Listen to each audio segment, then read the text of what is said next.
semana, oficialmente, a última aula. Então, boa tarde, começando a aula de ARC, 21 de outubro, quinta-feira. Oficialmente, a última aula em que vai ser essa aula nesse formato, que eu vou resgatar um material antigo, tá, gente? Como eu tinha falado para vocês, dia 7 eu fiz um procedimento cirúrgico, tal, me recuperei bem, etc. Então, a partir da semana que vem, eu já vou dar aula lá atrás, que é lá no quadro branco. A única coisa que eu vou precisar bastante da ajuda de vocês é que lá é um espaço fechado, então talvez a acústica não seja boa, né? Fica um pouco ali de microfonia e tal. Qualquer coisa me avisem, né? A outra coisa é que eu fico muito longe do Access Point, então pode ser que oscile muito a qualidade da minha aula, então, por favor, o tempo todo fique me avisando se a aula estiver bom ou não, beleza? As aulas que eu tenho dado, normalmente elas funcionam bem, né? Baixa qualidade, etc, etc. Então, eu tento escrever sempre com letras bem grandes, para mesmo que baixa a resolução seja legível, etc, e gravando o tempo todo. De qualquer forma, vamos fazer o experimento.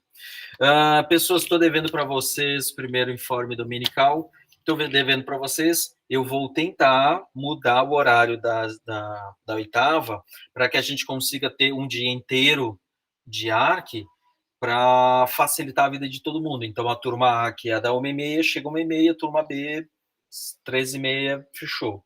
Tá? O motivo é que daí quem estiver comigo e for da turma contrária, pode usar o laboratório para fazer a tarefa, ou se não está liberado para fazer a tarefa em casa, para que não haja conflito com outras matérias, porque só eu vou dar aula presencial, beleza? Então, por causa disso, eu vou solicitar a coordenação.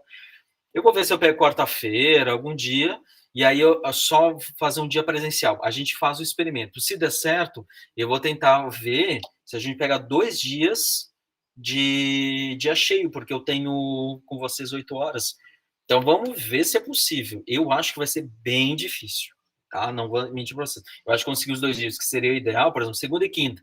Aí a turma A e B, fechou, a gente consegue fazer todas as tarefas, tudo à distância, lindo, maravilhoso. Enfim, vamos ver se vai dar. Beleza? Mas esse é o esforço, ou só deixa eu anotar, 1 ou 2 dias, turmas A e B, no mesmo dia. Tá? Isso é uma coisa. Outra coisa, pessoas, vocês têm assistido aos vídeos? Mais ou menos. Mais ou menos. Tipo, eu tô com uns que 2 atrasados. Mas por que está atrasado? É tempo ou paciência? Assim? A paciência acaba antes do vídeo?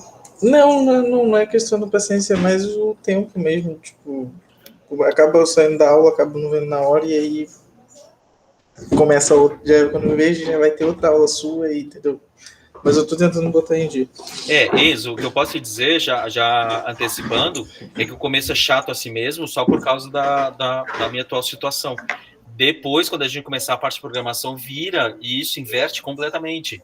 A gente vai ter muito pouca aula prática, tirando as aulas de laboratório, e até a hora que ela cai quase a zero, tá? A gente vai ter muita aula prática, então. A gente vai ter muita aula prática e vocês vão ter que produzir muita coisa, então fica mais fácil vocês se organizarem. E a programação, como eu sempre falo, quem quer programar pouco, programa pouco. Quem quer programar muito, vai ter bastante coisa para fazer. Eu mandei, acho que lá em TIP, eu estou achando um monte de plataforma e ferramenta e coisas para a gente fazer, que se alguém quiser fazer um super mega power jogo, vai ter cenário. Quem quer fazer lá o feijãozinho com arroz, temperar só com sal, fechou, também dá para fazer. Beleza? Gente, mas eu queria só saber se o formato da aula tá boa, se vocês querem que eu mude um pouco. Principalmente essas aí, porque até dezembro a gente fica remoto, como eu tinha conversado com vocês. A gente vai com calma. Então, até lá, a gente vai fazendo tudo remoto e depois a gente faz quase que só presencial. Por isso que eu falei do calendário. A gente ainda tem aí... nossa, sério? A gente ainda tem novembro inteiro para negociar uma mudança de calendário. Tudo bem? Mas eu queria só saber se o formato tá bom, porque hoje a aula, pessoas, o que está acontecendo? Teve uma aula que eu falei sobre a base de sistemas operacionais, os conceitos, e aí eu tenho que falar, porque são 3 trincas, né? São 3 trindades lá, 3 triângulos que eu desenho. O primeiro triângulo é rede de computadores, sistemas operacionais e programação. Né? Quem sabe bem as três consegue navegar muito bem para trabalhar com sistemas computacionais. Sistemas computacionais modernos em rede. E aí, dentro dos sistemas operacionais, abre um outro triângulo, porque eu tenho usuários, processos e dados. O multi-usuários, multiprocessos e multidados. Então, esses três conceitos também são muito importantes. É um sistema que várias pessoas usam ao mesmo tempo, então a gente tem que precisar controlar esse tipo de acesso, tipo de uso do recurso.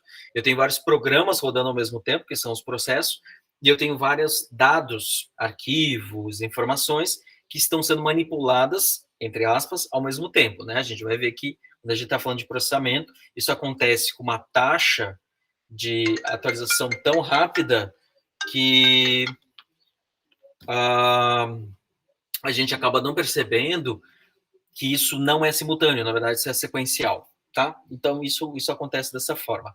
No caso de usuários e grupos, isso é mais importante agora a gente dar uma olhada, porque eles são um ponto de controle para a gente acessar não só os processos e acessar também os dados. Para eu rodar determinado programa, eu tenho que ter autorização para fazer isso. Então, sempre vai ser os 3 As. Né? Estou mais ou menos fazendo um resumo do que vai ser a aula que eu vou passar para vocês. Eu preciso de autenticação, que é entrar no sistema, eu me identificar. Normalmente, a gente precisa de uma informação pública como uma informação privada. A informação pública é um usuário, Etorresine, por exemplo, que é o meu usuário dentro do sistema IFSC.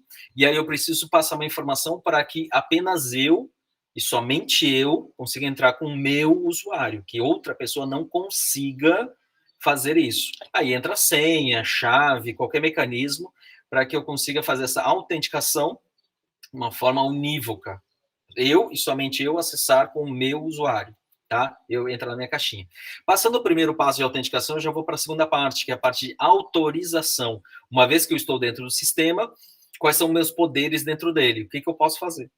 Desculpa, eu posso, por exemplo, abrir a tampa do CD de um computador, eu posso fechar a tampa, eu posso alterar o mapa de um teclado, eu posso trocar a resolução de tela, eu posso desligar o computador, eu posso fechar um programa de um terceiro, de uma outra pessoa que também está autenticada. Então, esses poderes também são muito importantes. E isso, normalmente, a gente trabalha não só com usuários, e uma vez que a gente passa a ter muitos usuários, a gente agrupa esses usuários. Então, normalmente, a gente trabalha permissões por grupos, que fica mais fácil, né? Então, o grupo das pessoas que podem usar a impressora, grupo das pessoas que podem desligar o computador, e assim segue. E, por fim, nós temos o terceiro A, que é a parte de auditoria. Uma vez que as pessoas entram no sistema e fazem as operações, quais delas é importante a gente registrar para uso ou leitura posterior, porque pode ser que seja importante essa informação.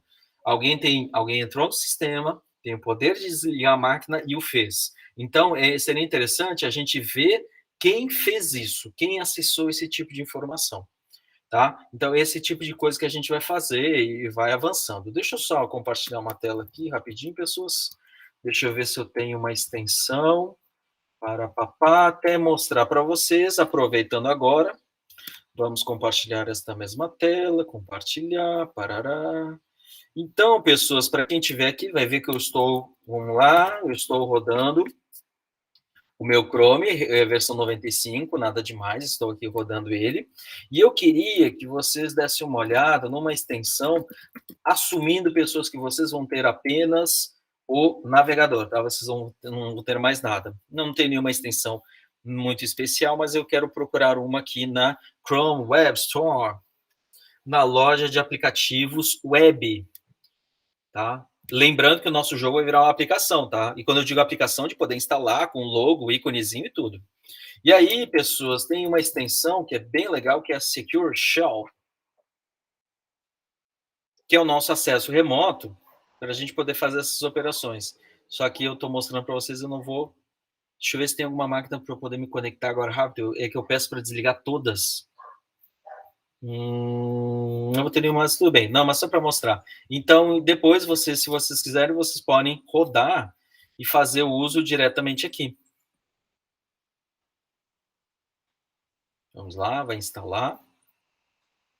Acho que vai aparecer aqui, em cima à direita, que deve estar para vocês. Ó, e aí eu posso usar essa extensão para fazer a conexão. Ó. E aí ele vai abrir uma nova janela e fazer as conexões. Tá? Deixa eu só tirar aqui da Tela cheia, eu vou abrir um outro terminal. Um terminal normal, só para ficar na minha máquina, tá? Porque onde eu estava, eu estou aqui, eu preciso compartilhar, para a apresentação, eu preciso compartilhar uma outra janela, só um momentinho, uma outra janela, e agora eu vou compartilhar esta janela aqui. Então, aqui eu estou no meu sistema, tá? O meu sistema também tem um terminal, que eu posso fazer essas operações, e aí, nesse caso, então, o que eu quero fazer, antes de mais nada, é quem sou eu, né? Então, essa questão de usuário, saber o que é importante. Nesse sistema, eu estou identificado como usuário Ederson. Então, tanto é que, se eu quiser, eu posso ver o meu usuário, ou melhor, só um pouquinho, deixa eu melhorar isso aqui. Foi mais, saber quais são meus grupos. Eu tenho vários grupos aos quais eu pertenço aqui no sistema, porque eu tenho muitos poderes aqui dentro. Então, eu posso, por exemplo, desligar a máquina, como eu estava falando. Mas, se eu quiser saber uma outra informação, eu posso ter várias outras informações, como, por exemplo, meu UID, que é o meu equivalente numérico, porque, como eu sempre falo, e eu falo ali na aula, internamente, nós estamos falando de um sistema Unix da década de 70, então era muito mais fácil eu guardar informação numérica do que textual, para fazer pesquisa, para guardar, para ocupar menos espaço. Então, muitas vezes ele usa o sistema octal, hexadecimal, binário, por isso que essa transição entre sistemas numéricos ajuda. Então, na verdade, é o usuário 501, que tem um correspondente nominal, Ederson, que ele pertence ao grupo 20, ele pertence ao grupo 12, ele pertence ao grupo 61, deixa eu ir marcando aqui, ao grupo 79, ao grupo 80 e assim segue. Então, eu pertenço a vários grupos que têm seus correspondentes nominais, staff, everyone, local accounts, app, server user e por aí vai. Dessa forma, então, eu consigo dizer o que esse usuário pode fazer para poder ter acesso. Tá? E como eu estava falando, deixa eu ver se vai ter o last. Last vai mostrar, ok. Deixa eu só mostrar aqui o last e fazer isso de uma forma paginada, né? Então, o last, pipe last. Depois, terminal, a gente vai mexendo com mais calma, até a gente, lembrando, embora terminal seja uma coisa extremamente importante, eu faço isso de uma forma cadenciada, não é uma coisa que a gente vê de uma ponta a outra. Então, por exemplo, o last, ele vai mostrar quais foram as últimas vezes que alguém conectou na máquina. Então, aqui eu tenho o usuário Ederson, tem o usuário CEG, que é Karina Lígia, que é a minha esposa, tem o Tomás Grato, que é o meu filho, que ele também às vezes mexe no computador, e aí eu consigo ter um histórico do que aconteceu. Então, essa questão de auditoria, que é o terceiro A, né, que é o triplo A, que a gente fala, então eu consigo saber que o Ederson se identificou num determinado horário, ele entrou, ele fez o acesso que ele tinha em termos de autorização, e aí é feita uma auditoria, um registro. Então, o Ederson, por exemplo, entrou às 15h51 e ainda está conectado no sistema hoje, 21 de outubro. 15h51? Ah, sim, eu abri o terminal, claro. Tá? No caso, é este terminal aqui que eu estou usando. Perfeito?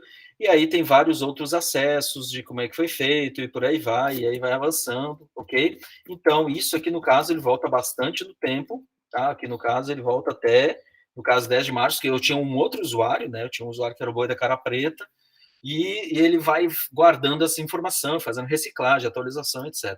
Ou seja, pessoas, essas informações são muito importantes para que a gente consiga entender toda essa gama de acesso e permissões. Então, a auditoria ela vai ser muito importante. Quem fez a impressão, quem desligou a máquina, quem ligou, quem instalou um programa e por aí vai. Assim, a gente consegue ter uma noção do que está acontecendo no sistema, até porque a gente está passando dessa visão de usuário mais para uma visão de administrador. Então, a gente tem que ficar sempre observando o que está acontecendo. A gente, uma vez que o sistema entra em operação, a gente fica mais no modo de observação mesmo, olhando para ver se tem alguma coisa que está acontecendo. Desculpa. Para que a gente possa fazer uma intervenção e um ajuste. Estamos ali olhando, de repente tem uma coisa que está falhando, a gente vai lá, entra em ação, conserta para depois que ele entre num estado de normalidade. Então, sempre que a gente está falando de sistema, a gente bota eles em implantação, bota eles para rodar no ar e depois tem que garantir que eles vão rodar isso. Claro, à medida que a gente for estudando isso, a gente vai ver que tem formas, técnicas, ferramentas que, inclusive, nos ajudam a fazer isso. Um sistema que, uma vez que ele trava, ele se encarrega de botar de volta para rodar. Então, a gente só tem que saber que isso está acontecendo bem. No semestre passado, a gente já colocava o asterisco, né, que é o nosso PBX, nossa central telefônica, ele falhava, mas o sistema automaticamente detectava a queda e rodava um outro processo, um outro programa, asterisco, para substituir aquele anterior. Então, a central telefônica, na prática, caía, os ramais caíam, e menos de um segundo depois voltava, aí só tinha que esperar os ramais registrar novamente, né, se conectar, para ter o sistema operando normalmente. A única coisa que aconteceu de ruim mesmo foram as ligações que caíram. E isso, por exemplo, que a gente vai ver que é o System D ou outros, aí depende muito do caso, a gente vai ver ao longo da disciplina, não precisa ter muita pressa. Perfeito, pessoas. Então, essa é a ideia, assim, eu vou falar desse vídeo que eu vou compartilhar, deixa eu até passar para vocês, espera aí, cadê? Arará, arará. Deixa eu pegar ele aqui. Então, para quem quiser, pessoas, eu já vou compartilhar aqui para ir assistir na sequência. Ou, quem quiser aguardar, eu vou em breve notificar vocês pelo Classroom. Mas só para deixar claro, pessoas, vai ser a última aula em que eu faço apenas uma apresentação prévia de um vídeo a seguir para depois vocês assistirem. Depois a gente já vai para quadro branco, já vou para a aula. Então, só para concluir, pessoas, vocês estão fazendo lá em paralelo os cursos, estão alinhados com as demandas lá do Classroom? Tem alguém que está sentindo meio perdido nisso?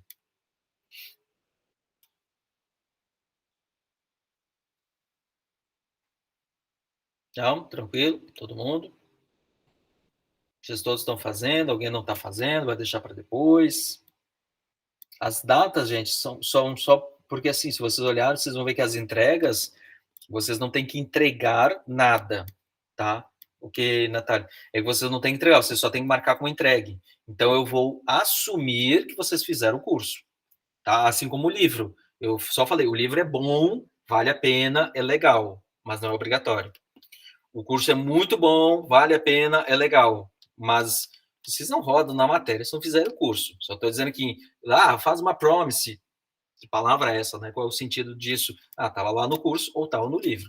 Estava em algum lugar, só para a gente não ficar batendo cabeça que quando for ensinar programação, é aquela questão do vocabulário que eu tinha dito. A gente tem que ter esse vocabulário mínimo, tá? Mas, como eu disse, pessoas, temos tempo, já não precisa ter pressa.